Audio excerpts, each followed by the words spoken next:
جی سحری کی نیت کی دعا، شہری کی نیت کی دعا کا بھی ہم نے ذکر پچھلے یعنی یہ جمعے کو پرسوں ہم نے یہ کیا تھا کہ شہری کی نیت کی کوئی دعا نہیں.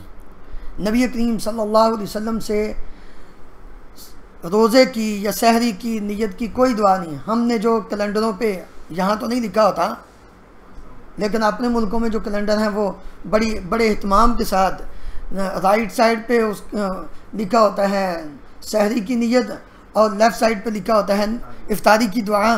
تو وہ وَبِصَوْمِ غَدٍ نَوَيْتُ مِنْ شَهْرِ رمضان، جب کہ دن کا آغاز شریعت کے مطابق وہ غروب آفتاب کے بعد اگلے دن کی تاریخ شروع ہو جاتی ہے.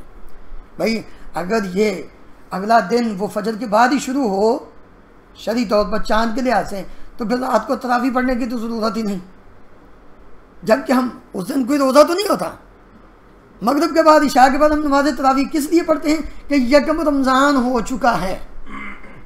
تو جو دن ہے اس کی تاریخ کا آغاز وہ مغرب سے شروع ہو جاتا ہے.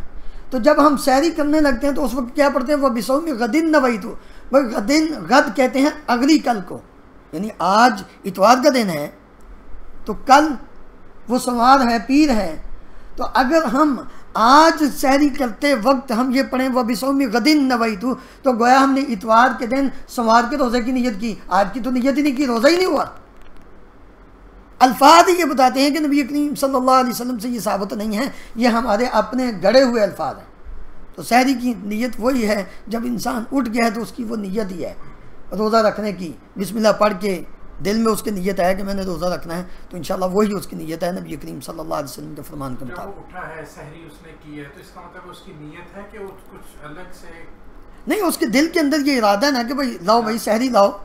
الفاظ ہی وہاں کھانا تو بولا ہی نہیں جاتا، یعنی جب ٹائم تھوڑا ہو تو یہی شور جلدی کرو سحری لاؤ، ٹائم تھوڑا ہے جلدی کرو، تو مطلب ہے کہ ہم سحری کھانے لگا ہوں.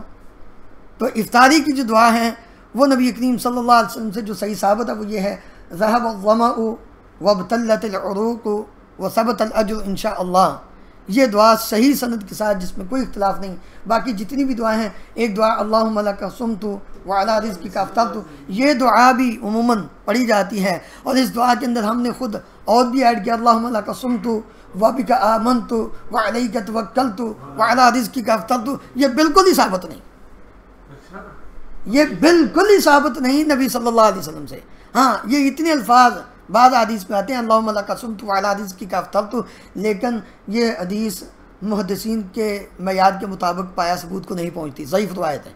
امام شیخ البانی رحمہ اللہ نے اس کو ضعیف قرار دیا، بعض دیگر محدثین نے، بعض نے اس کو سندن حسن قرار دیا. لیکن جو صحیح ہے جس کے اندر کسی طرح کا کوئی اختلاف نہیں وہ یہ ہے کہ ذهب الظمأ، پیاس چلی گئی، وابتلت العروق، رگیں تر ہو گئیں، وثبت الاجر انشاءاللہ، اور روزے کا جو اجر و ثواب تھا وہ انشاءاللہ ثابت ہو گیا، پورا ہو گیا. جب آپ نے گھونٹ پانی کا یا کھجور کھا لی اس کے بعد پڑھ، پہلے بسم اللہ پڑھ کے